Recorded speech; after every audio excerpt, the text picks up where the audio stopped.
السلام علیکم گائز، میرا نام ہے حسنین اور آپ دیکھ رہے ہیں explain with Hasnain YouTube channel. اچھا تو گائز، آج کے اس ویڈیو میں ہم بات کریں گے میٹافورس کے بارے میں کہ واٹ از میٹافورس، میٹافورس کیا ہے، how many types of metaphors, metaphors کی ٹائپس کے بارے میں، اور ہاؤ ڈز میٹافورس ورک، کہ میٹافورس جو ہے وہ کیسے کام کرتا ہے۔ میٹافورس ایک اصطلاح ہے جو مصنوعی ذہانت اور مشین لرننگ کے میدان میں ایک خاص قسم کے الگورتھمک نقطہ نظر کو بیان کرنے کے لیے استعمال کیا جاتا ہے، یعنی کہ استعمال ہوتا ہے۔ میٹافورس کو مشین لرننگ الگورتھم کی کارکردگی کو بہتر بنا کر پیشن گوئی کرنے والے ماڈلز کی درستگی کو تاثیر کو بہتر بنانے کے لیے ڈیزائن کیا گیا ہے۔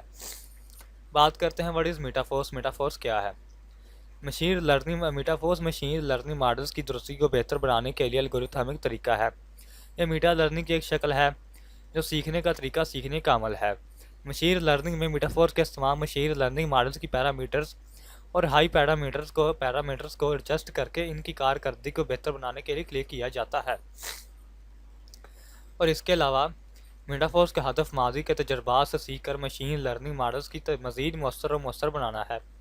الگورتھم ایک ماڈل کے تیار کرنے کے لیے تربیتی ڈیٹا کا ایک سیٹ استعمال کرتا ہے، جسے پھر نئے ڈیٹا کے نتائج میں پیشن گوئی کرنے کے لیے استعمال کیا جاتا ہے۔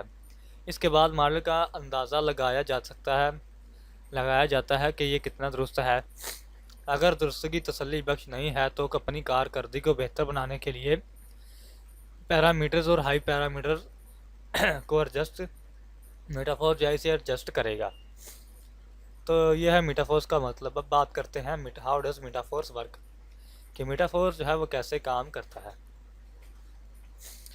میٹافورس ایک ماڈل تیار کرنے کے لیے تربیتی ڈیٹا کا ایک سیٹ استعمال کر کے کام کرتا ہے، جسے نئے ڈیٹا کے نتائج کی پیشن گوئی کرنے کے لیے استعمال کیا جا سکتا ہے۔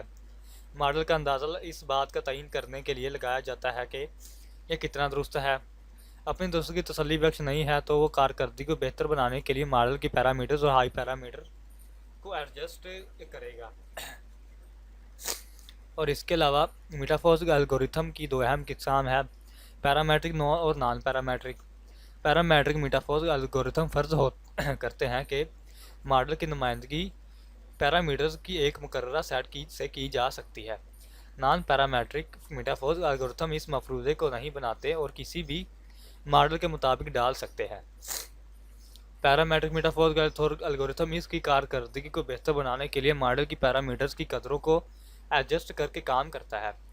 مثال کے طور پر اگر ایک لکیری ریگریشن ماڈل کی درست طریقے سے نتائج کی پیشن گوئی نہیں کر رہا ہے تو میٹافورس الگورتھم ہی اپنی درستگی کو بہتر بنانے کے لیے ریگریشن لائن کی ڈھلوان اور مداخلت کو ایڈجسٹ کر سکتا ہے۔ اس کے علاوہ نان پیرامیٹرک میٹافورس الگورتھم اس کی کارکردگی کو بہتر بنانے کے لیے ماڈل کی ساخت کو ایڈجسٹ کر کے کام کرتا ہے۔ مثال کے طور پر اگر فیصلے کے درخت کا ماڈل درست طریقے سے نتائج کی پیشن گوئی نہیں کر رہا ہے تو میٹافورس الگورتھم درخت کی درستگی کو بہتر بنانے کے لیے اس کی گہرائی یا برانچنگ فیکٹر کو ایڈجسٹ کر سکتا ہے۔ تو اس طرح جو میٹافورس ورک کرتا ہے، بات کرتے ہیں how many types of metaphors are there, metaphors کی ٹائپس کے بارے میں۔ میٹافورس کی پہلی ٹائپ ہے گریڈینٹ بیس میٹافورس۔ اس قسم کا میٹافورس الگورتھم ماڈل کی کارکردگی کو بہتر بنانے کے لیے گریڈینٹ ڈیسنٹ کا استعمال کرتا ہے۔ یہ لاگت کے فنکشن کو کم سے کم کرنے کے لیے ماڈلز کی پیرامیٹرز کو بار بار ایڈجسٹ کر کے کام کرتا ہے۔ دوسری ٹائپ ہے بیشن میٹافورس۔ اس قسم کا بیشن الگورتھم ماڈل کی کارکردگی کو بہتر بنانے کے لیے انفرنس کا استعمال کرتا ہے۔ یہ نئے ڈیٹا کی بنیاد پر اپنے پیرامیٹرز کو اپڈیٹ کرنے کے لیے ماڈل کے بارے میں پیشگی معلومات کا استعمال کر کے کام کرتا ہے۔ اگلی ٹائپ ہے انسیمبل میٹافورس۔ انسیمبل میٹافورس اس قسم کا الگورتھم پیشن گوئی کی درستگی کو بہتر بنانے کے متعدد ماڈلز کا مجموعہ استعمال کرتا ہے۔ یہ زیادہ درست پیشن گوئی بنانے کے لیے ماڈلز کی پیشن گوئیوں کو ملا کر کام کرتا ہے۔ اگلی ٹائپ ہے ایوولوشنری میٹافورس۔ اس قسم کا الگورتھم کسی ماڈل کی درست کارکردگی کو بہتر بنانے کے لیے ارتقائی الگورتھم کا استعمال کرتا ہے۔ یہ ماڈلز کی آبادی پیدا کر کے اور ماڈلز کی اگلی نسل کو دوبارہ بنانے اور تخلیق کرنے کے لیے بہترین کو منتخب کر کے کام کرتا ہے۔ لاسٹ ٹائپ ہے ڈیپ میٹافورس. ڈیپ میٹافورس اس قسم کا میٹافورس الگورتھم کی کارکردگی کو بہتر بنانے کے لیے گہری سیکھنے کی تکنیک کا استعمال کرتا ہے.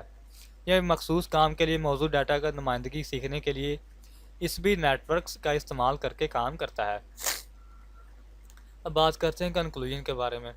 میٹافورس مصنوعی ذہانت اور مشین لرننگ کے میدان میں ایک اہم الگورتھم نقطہ نظر ہے. یہ مشین لرننگ ماڈلز کی کارکردگی کو بہتر بنا کر ان کی درستگی اور تاثیر کو بہتر بنانے کے لیے الگورتھم کی کئی قسم ہیں. بنانے کو بہتر بنانے کے الگورتھم کی کئی قسمیں ہیں میٹافورس کے لیے ڈیزائن کیا گیا ہے. ہر ایک کو مخصوص قسم کی مشین لرننگ ماڈلز کا استعمال کرتے ہوئے میٹافورس کے لیے ڈیزائن کیا گیا ہے. مشین لرننگ ماڈل زیادہ بھی ہو سکتے ہیں. آئی ہوپ کہ آپ کو میٹافورس کی سمجھ آ گئی ہوگی. آج کی ویڈیو میں اتنا ہی تھا. ویڈیو پسند آئی ہو تو لائک ضرور کر دینا, چینل کو سبسکرائب کر دینا. ملتے ہیں نیکسٹ ویڈیو میں, تب تک کے لیے اللہ حافظ. ملتے ہیں نیکسٹ ویڈیو میں, تب تک اپنا خیال رکھیے گا. خدا حافظ.